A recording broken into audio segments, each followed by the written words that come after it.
Ya. Besok ketemu Ken. Bojonegoro. Bojonegoro. Ya. Campur sari karo komet. Oke. Iya. Malam. Malam. Tidak pokok senang malah. Bisa enggak apa-apa. Bablas.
Mangkya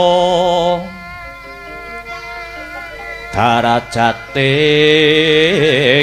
praja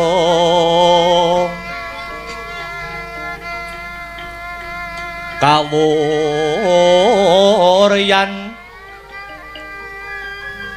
wusunyaruri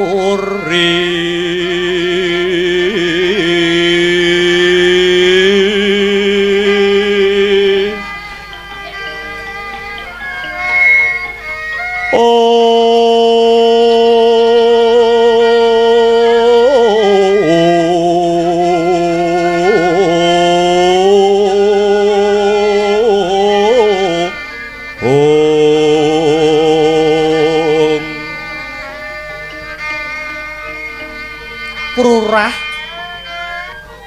pangrehing ukara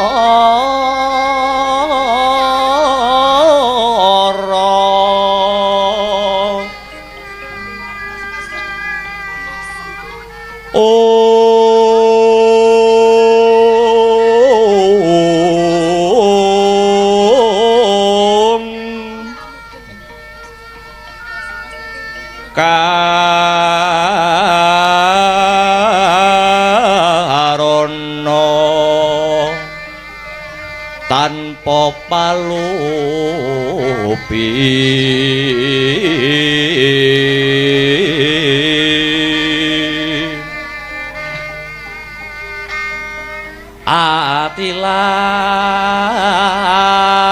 atilas tuti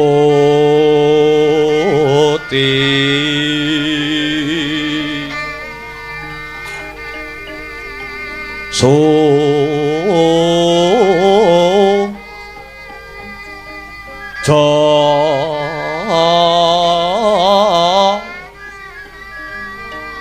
no sarjana kelu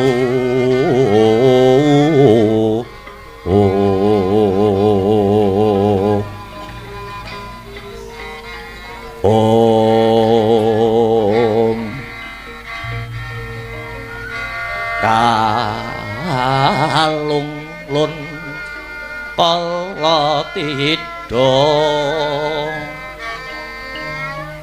didem tandhaning dumadi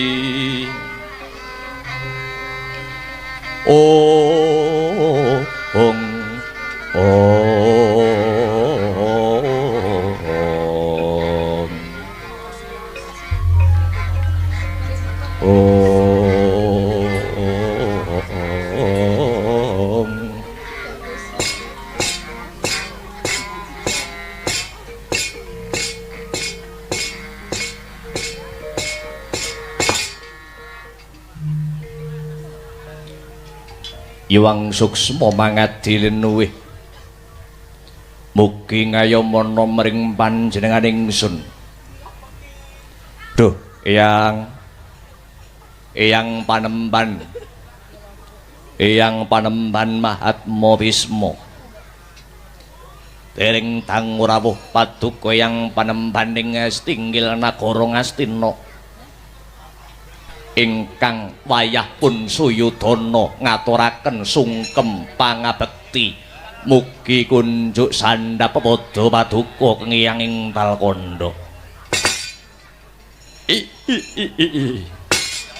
Putuku bocah bagus, putuku bocah jenrara, nggir, putu Prabu Duryudana. Ya, wis ndak tampa dene jeneng sira ngaturake sungkem pangabekti kunjuk marang pun Eyang. Ora liwat pangestune pun Eyang ing Talkanda Maragage tampanana ya Duryudana. Bojo pangestu ingkang rumentah sampun kula tampi. Kula kalungaken jangga kapeteking pranaja rumengketing Waradaya. Mugi amembana bagya kayawanan kula. Yang boten langkung kula dherekaken pinarak lenggah ingkang mrayogi. Semune wis ora kurang anggonipun Eyang lenggah ana madyaning sasana kene kok nggir Duryudana. Semanten ugi kula pun durna ngaturaken salam taklim kunjuk Panemban ing Talkanda sang Panemban Mahatma Bisma. Iya Durna, wis ndak tampa tiba sepadha-padha. Nun inggih kula aturi lenggah ingkang sekeca nggih Panemban. Sak rawuhipun Panemban Mahatma saking Praja Mbaron. Kula pun pati senggune ngaturaken sungkem mugi kunjuk nggih Panemban. Ya pati senggune wis ndak tampa. Eyang rumaos mongkok bombong jroning penggalih dene kalenggan sak mangke.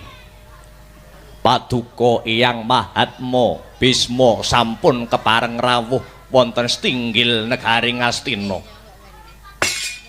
Sepisan malih kula ngaturaken gunging panuwun namung Paduka Eyang Bisma ingkang saged paring pepadang dumateng keng wayah pun Duryudana Kanjeng Eyang. Putu Prabu matur lamun ta keng Eyang sing bisa paring daya pepadang. Lakar kados mekaten. Ngusik to.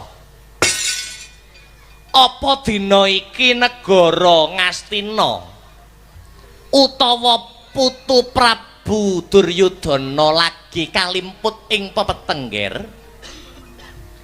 Apa sing lagi kok penggalih matura marang pun Eyangmu Mahatma Bisma? Mbok menawa pun Eyang bisa paring srana, mbok menawa pun Eyang bisa paring cara kinarya pepadanging swasana ing negara Ngastina kene kulup siang pantara ratri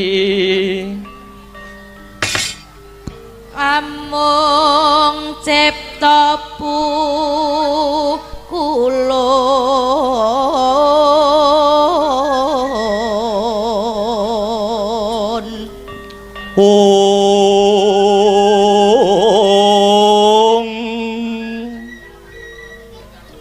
tanol yan kaeksi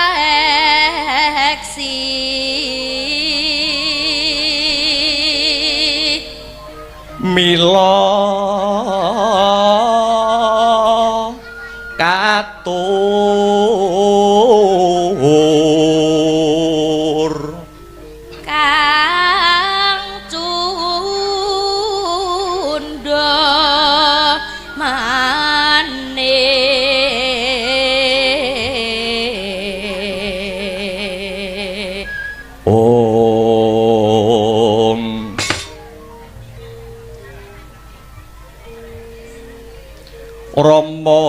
dewaning sun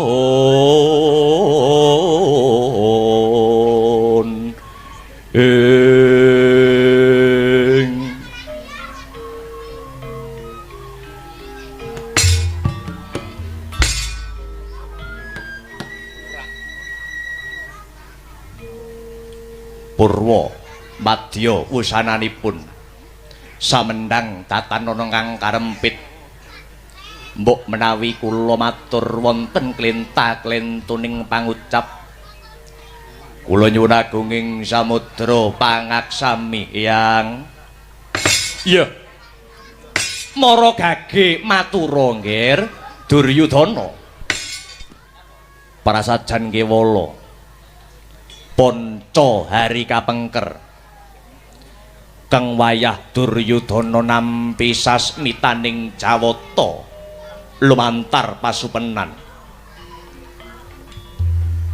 jroning alam pangimpen kula ngawuningani wonten soroting lintang ingkang maewu-ewu cacahipun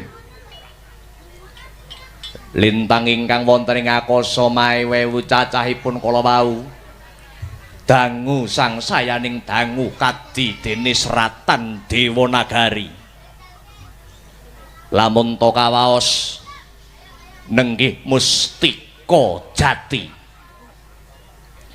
garagapan raos sing manah kula Hyang dupi nyumrapi lintang ingkang kadi dene seratan Dewanagari kala wau namung Hyang ing talkanda ingkang saged paring dawuh menika sasmita menapa ingkang kula tampi Hyang dadi pun Eyang dirawuhke ana Stinggil Ngastina kuwi mung disuwuni pirsa babakan pangimpen lho nggih ngosik to apa pujangga Ngastina kene ora ana sing bisa paring dawuh kang gumathok marang Anggir Jaka Pitana senadyan to kathah pujangga dhateng Ngastina nanging madhep mantep raos sing manah kula namung Hyang Mahatma Bisma ingkang paring dawuh wo iya nggir ya pun Hyang sak gaduk-gadukku ya nggir sak bisa-bisaku nanging ngene sadurunge pun Eyang jlentrehake pangimpene Anggir Duryudana mau pun Eyang bakal nyuwun pirsa luwih dhisik apa sebabe manungsa mau kok bisa ngimpi apa sebabe titah kok bisa ngambah alam pasupenan panginten kula awit panggantaning manah pengangen-angen ingkang kababar jroning sari satemah dados wujudipun pangimpen Kanjeng Hyang ngono ya kena ning durung trep mungguhipun Eyang ing talkanda nggir malah babar pisan pun Eyang kula aturi paring dawuh sebabipun menapa kok manungsa saged ngambah wonten alam pangimpen Kanjeng Hyang ngene yo nggir sebab kabeh mau ana sejarahe tumrap babakan pangimpen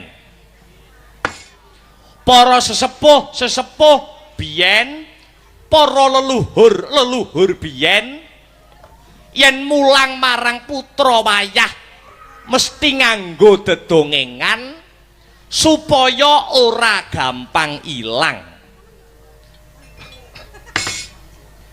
dongeng sejarah babakan pangimpen iya sejarah dongengipun kados pundi apa ana panci kang mirunggan kanggo pun Eyang dongeng sejarah babakan iki monggo Monggo sakwetahipun kula borongaken dhateng Hyang Mahatma Bisma ing Talkondo.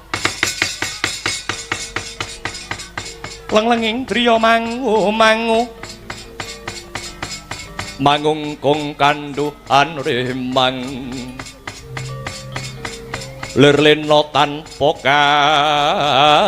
kanen ing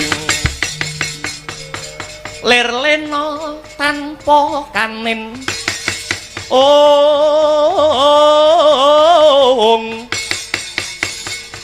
yen tantulusa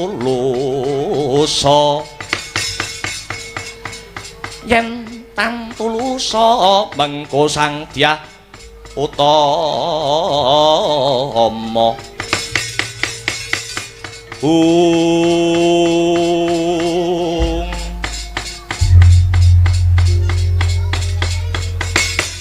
ngene ngger mula bukane manungsa mau bisa ngimpi biyen ratuning dewa ing kahyangan Suralaya kang bebisik Bathara Guru mau tumurun ing Madyapada.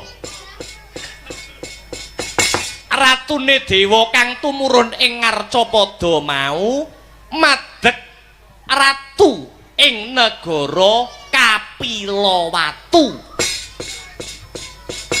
Ajejuluk Sang Prabu Sri Maharaja Dewa Buddha. Ya Sang Prabu Sri Maharaja Dewa Buddha mau ratu kang kawitan ana ing jagat gumelar iki. Ya panjenengane mau sing ngripta pangimpen Kadara Dasih Kuluk. Kadara Dasih ya nggir. Tegese wengi wanci ratri utawa wayah dalu ngimpi esuk kudu dinyatani. Oh, nembe ngertos kula menika Sang Panembahan. Menawi pangimpen Kadara Dasih menika ingkang ngripta Bathara Guru ingkang jumeneng ratu wonten ing pundi kala wau? Ing negara Kapilawatu. Oh, nggih, nggih. Lajeng kados pundi? Sakwise ngripta, ya ta? Sakwise ngripta pangimpen Kadara Dasih, Bathara Guru ora kuwat ngratoni janma manungsa ing Madyapada. Awit manungsa mau duwe karep dhewe-dhewe,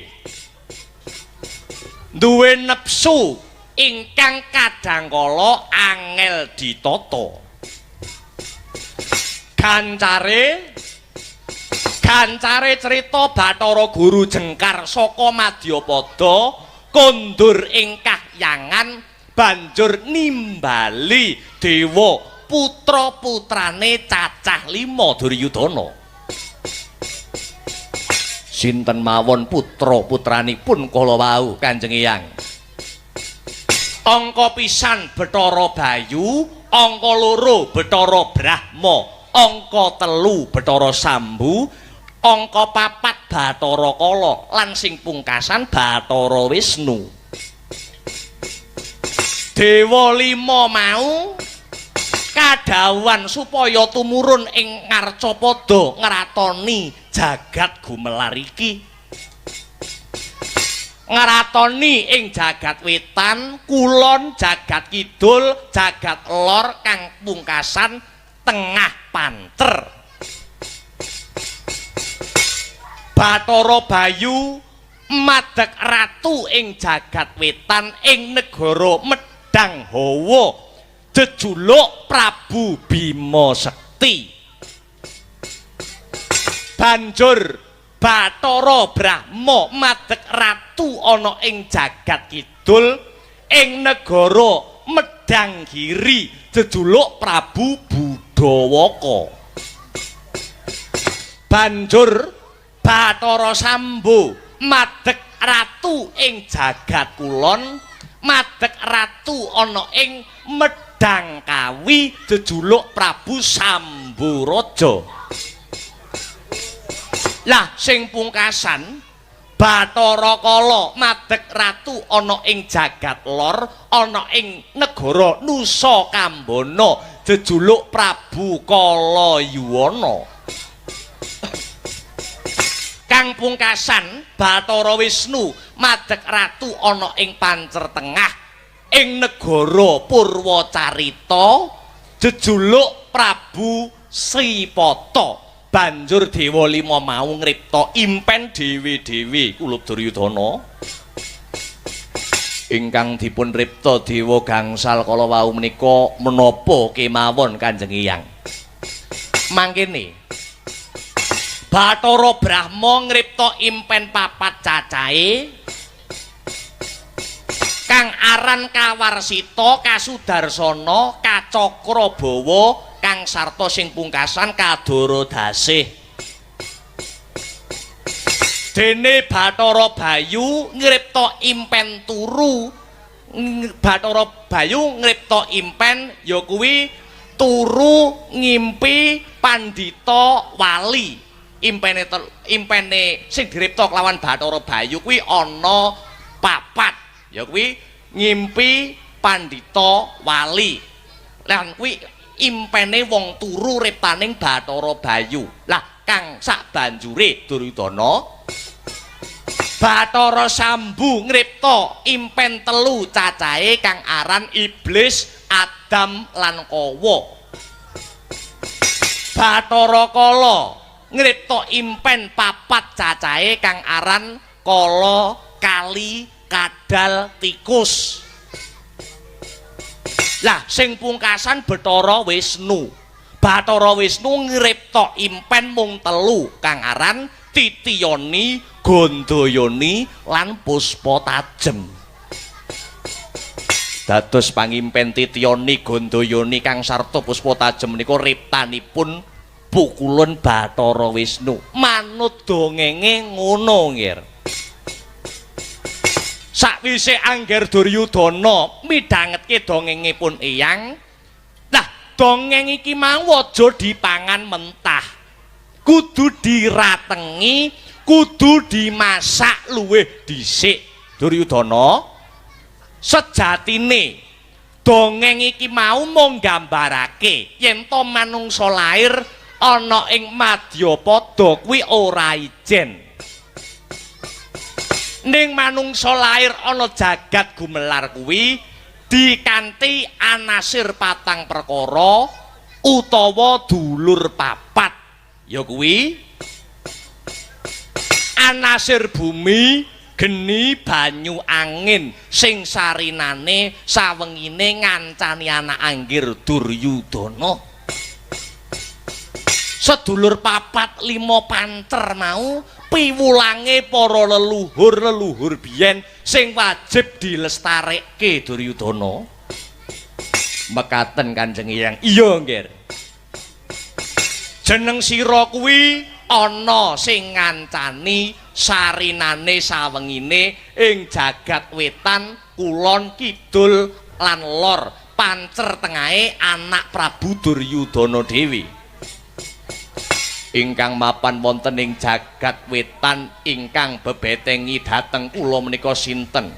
Lan sinten ingkang bebetengi sarina kang sarta wenginipun Duryudana saben dinten Kanjeng Hyang? Kula pun Duryudana cumadong dawuh.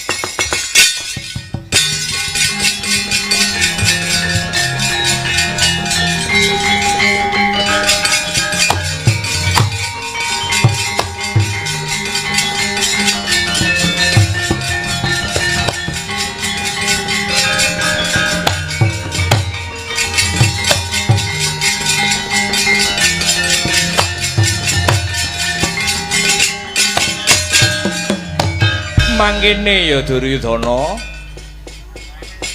sing mapan ana jagat wetan sing betengi Duryudana kuwi anasir angin dewane Bathara Bayu. Mulane Bathara Bayu kuwi dadi ratu ngratoni jagat wetan. Anasir angin. Iya, nggih. Anasir angin lungguhe ana jagat wetan, malaikate Jabarala wernane putih, dina pasarane legi, ngono. Mula tumrap wong Jawa, pasaran legi lungguhe ana wetan. Ya dina legi mau sing wiwitan, merga wetan kuwi saka tembung wiwitan Duryudana. Salajengipun banjur sing ngreksa anak Prabu Duryudana ana jagat kidul kuwi mau Anasir geni, dewane Bathara Brahma, malaikate Makahala, wernane abang, dina pasarane paing. Mula paing kuwi lungguhe ana kidul, kuwi Anasir geni ingkang mapan ana ing jagat kidul kuwi mau Duryudana. Lah sabanjure kang mapan ana ing jagat kulon kuwi Anasir banyu, dewane Bathara Sambu, malaikate Hasarapala, wernane kuning, dina pasarane pon. Lah ewadene ingkang lungguh ana jagat lor kuwi Anasir bumi, dewane Bathara Kala. Kala iki tegese wanci utawa wektu. Mula mubengi jagat, mubengi bumi iki gandeng wanci sing beda-beda.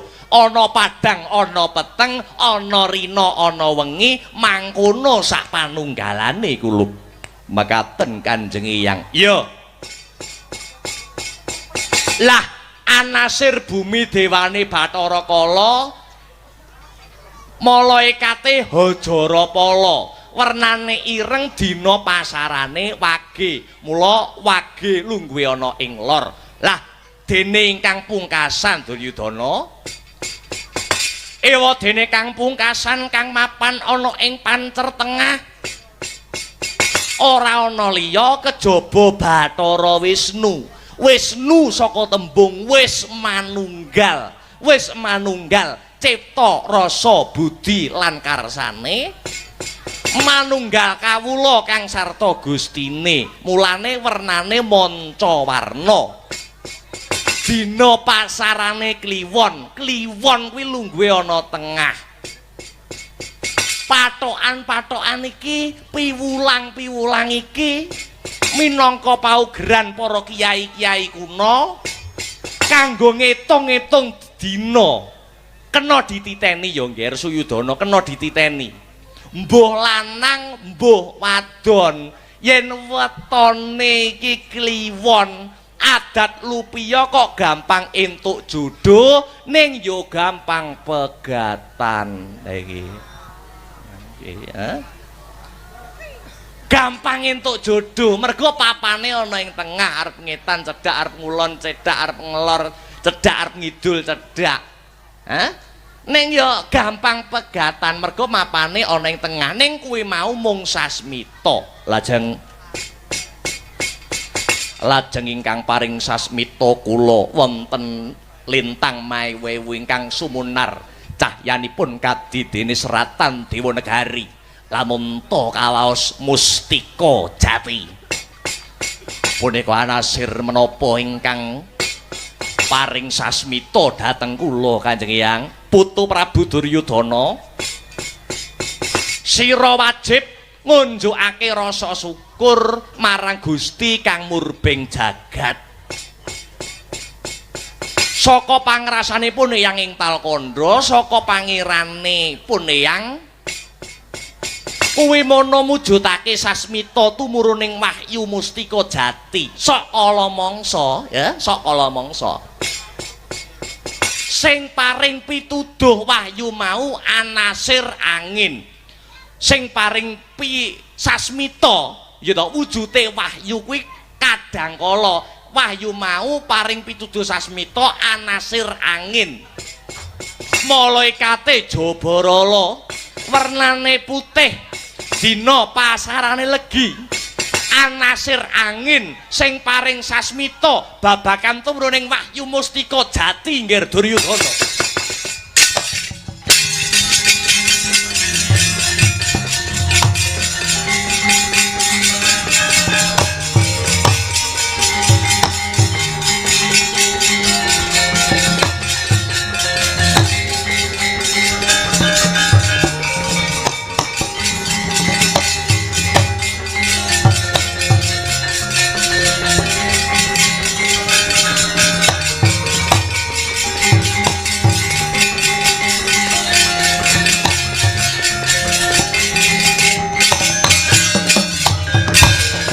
permara reh manguswamya ngambreng kadhi karonaning kaswasih ring marga memalatgung risang ganta mastrat maja leng-leng lalu mangulati surya mangrangsang wayah surya mangrangsang wayah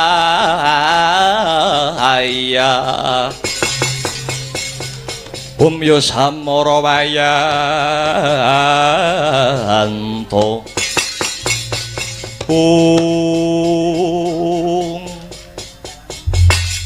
dados menika sasmitaning wahyu pancen bener Duryudana lajeng kados pundi supados Duryudana kasembatan anyadong kang sarta anyadang wujudipun wahyu mustika jati kala wau Kanjeng Eyang kulup makaping-kaping pun yang wis ngandharake yen to wahyu kuwi ambeke suci mula kudu cecawis wadah kang suci gedhekake rasa sabar lan narima rasa panalongsa njaluk pangapura marang Gusti Kang Maha Agung ing kono mbok menawa dalane sira bakal antuk kanugrahan wujute wahyu mustika jati kulup nggih Duryudana kagyat risang kapirangu rinangkul kinempit kempit duh sang retnaning bawana ya si tukang walang ati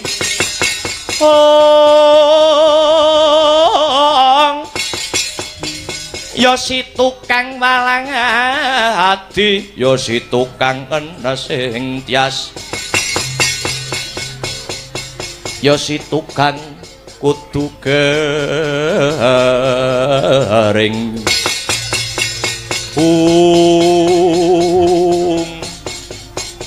lagi cok pawan sabdo Horekang sumewo gegering pasewakan tetungko praptaning brahmana anyar katon drajak gawe cingak kang samya mulat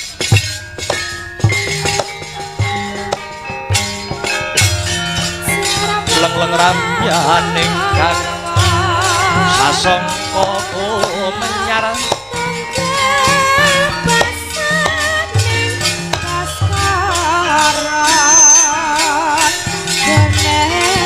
sasangka menyar mangrenggara mengpuri mangrenggara mengpuri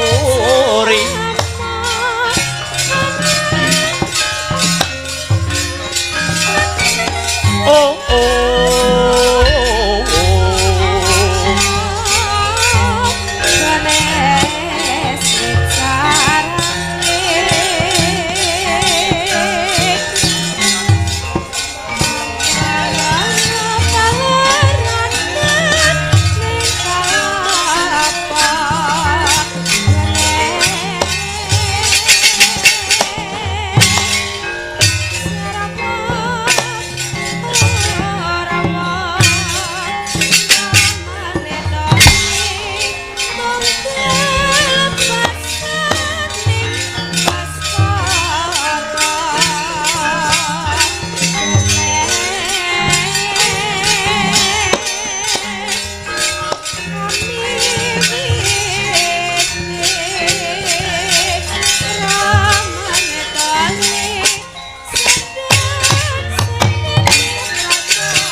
Pandita Agarya wangsit pindha kumbang ajabing bawang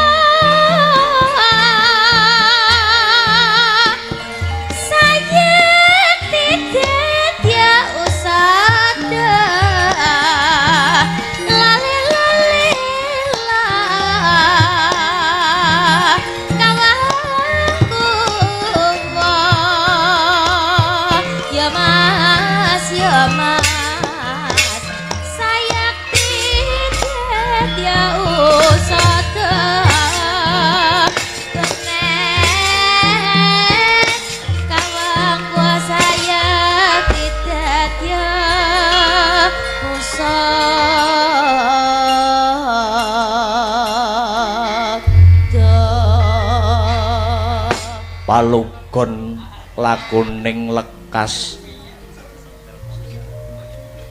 lo kita linuding kitung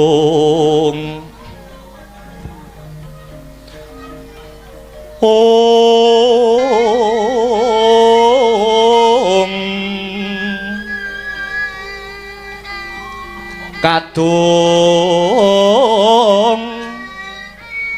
kadarang hamomor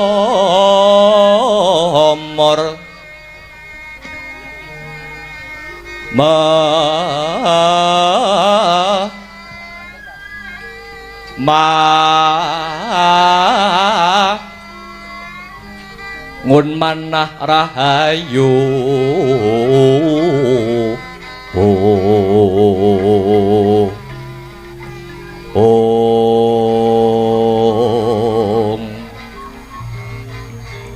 hayu wana tan agolong gumolong manadukara ong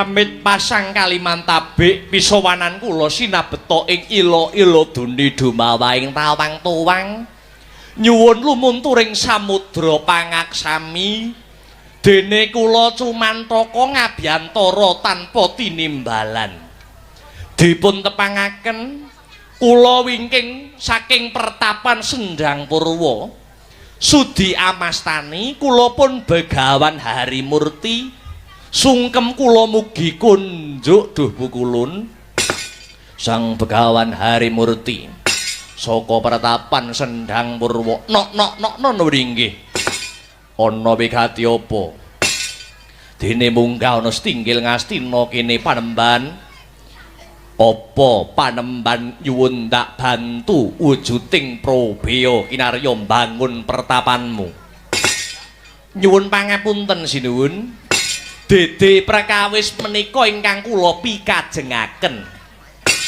nanging kula badhe barang pamer wonten ngarsanipun sinuwun Prabu Duryudana apa kowe bakal pamer bondo donya ana sak pengarepaning Ratu Ngastina Prabu Duryudana sanes sinuwun sanes ingkang kula pameraken menika kula pandhita ingkang kesdik ing paningal kula menika pendhita sing ngerti sadurunge winarah apa kena ndak ugemi tembungmu yen pancen sira pendhita kang kesdik ing paningal wis ngerti sadurunge winarah mara gage batangen dina iki Duryudana lagi menggalih apa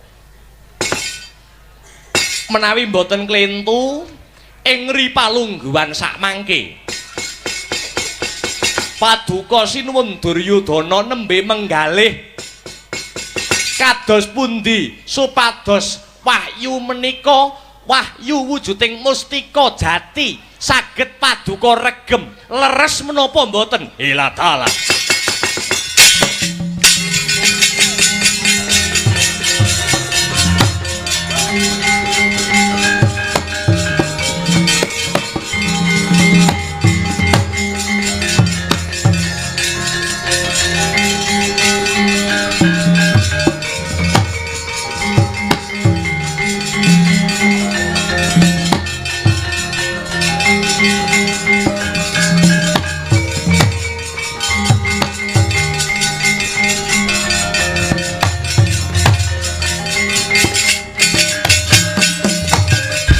dari tiasrari wutoro wetirawat wati wedi lamun kauningan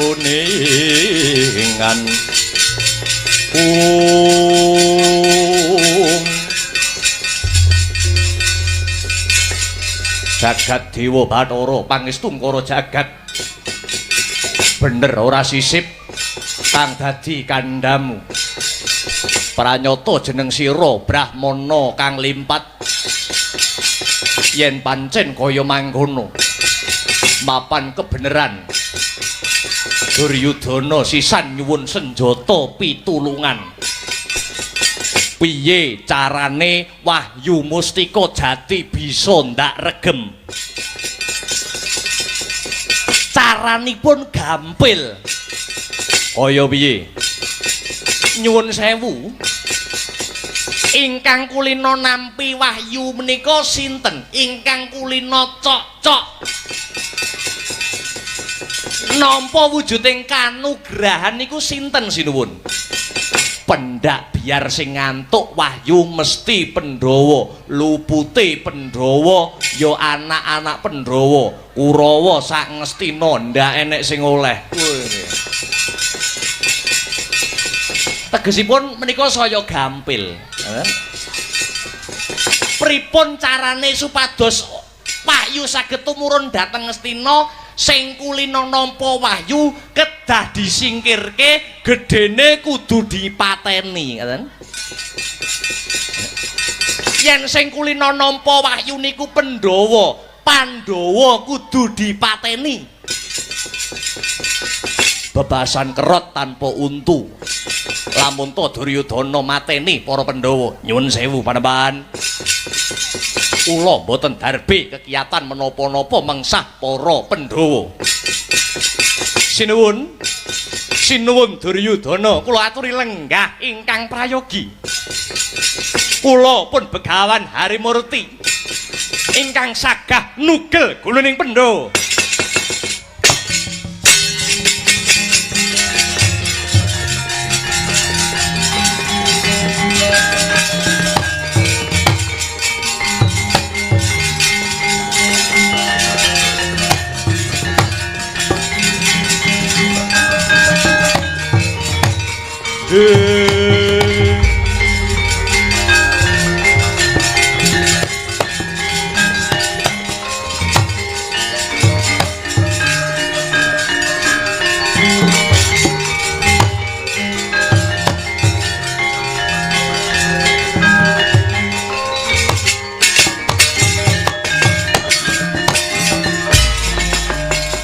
Rodo montap lir ginetap duka yayah sinipi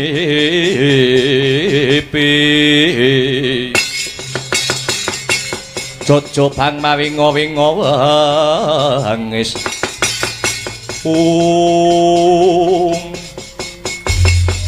yo jagat yo dewa yo Bathara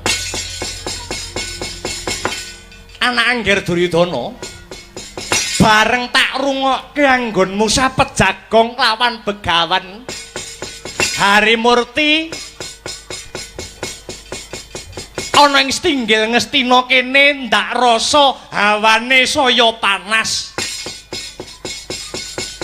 Poneyang ing Talkanda ora bakal duka kok nggir ora bakal duka Poneyang ora bakal nesu apa maneh marang pendhita anyar katon iki ngene anak Prabu Duryudana lenggah ana dampar Prabon Ngastina kene sing menang murba mobah musi ing kahanan sumurupa ya nggir Bisma iki dilairake ana bumi Ngastina wutah getihku ya ana Ngastina kene ning aku ora lila yen wahyu kang bakal tumurun iki linambaran rasa gedeng keburu sengit apa meneh gawe kacintrakan arep mateni para Pandhawa pun eyang ora bakal menggak ning pun eyang ya ora bakal nyurung gumantung marang rasane Ratu Ngastina Duryudana ana tetembungan Suradira jayane ngrat lebur dening Pangastuti. Angger Duryudana bendina njungkati rambute ning ora tau njungkati atine.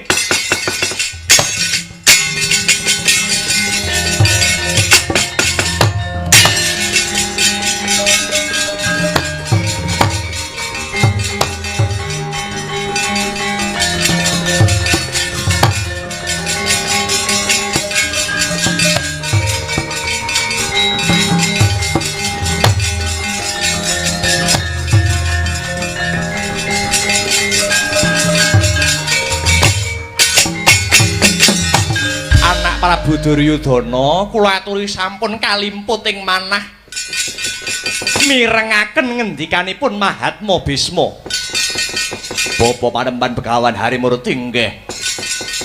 Kula sagah lair kang sarta batin mboyong wahyu menika ning wonten syarat-sarananipun. Syarat-sarananipun menapa Bapa? Kelungguhan pujangga agung Ngastina badhe kula suwun nggih. Lole.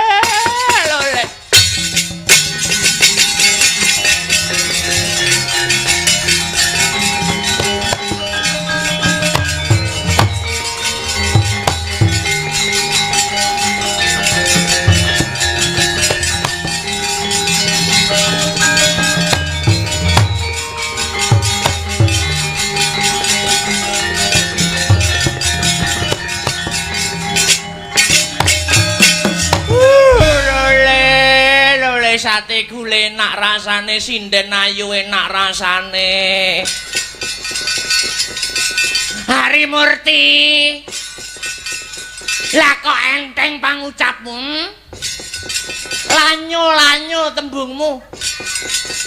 Kepengin dadi brahmana utawa pujangga agung ana negara Ngastina kene, apa kowe ora tau maca Quran? Apa kowe ora tau maca Mbah Gogel? Ngastina ki duwe pendhita kondang, pendhita sing manyar-manyar, pendhita Durna ya aku iki. Monggo, kowe arep ngendih kelungguhan kok nang kene monggo, ning tak santet rabosok ketemu Jondang Durna.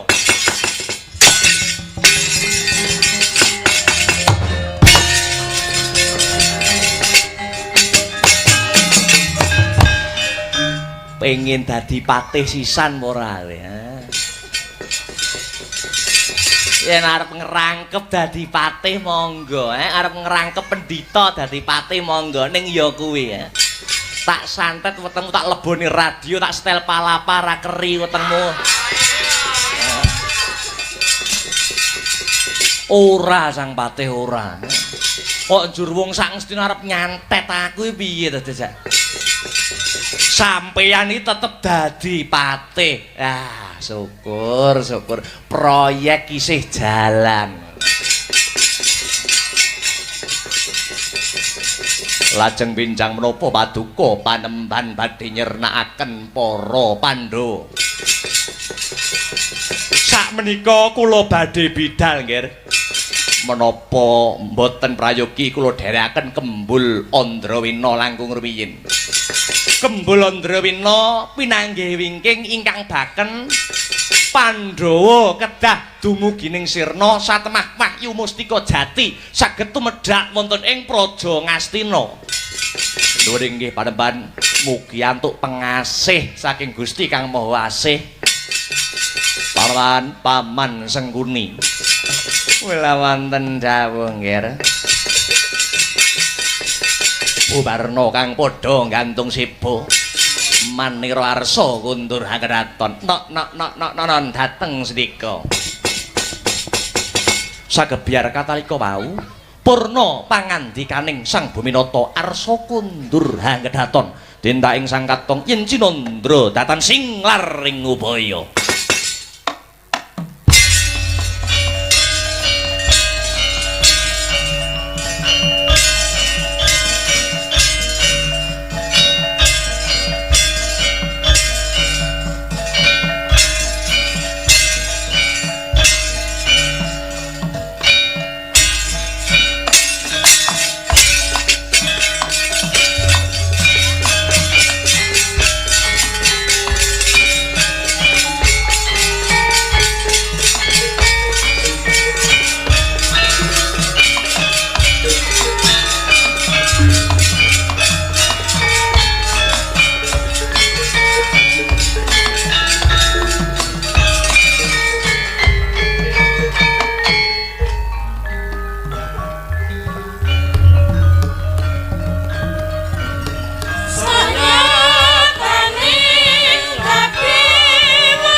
Hey!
Leren sik ya, Nduk. Heeh.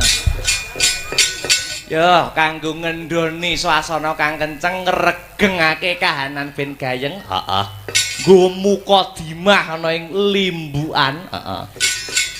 Aku nyuwun Mbak Enggar karo Mbak Pesek jumeneng bareng. Heeh. Tembange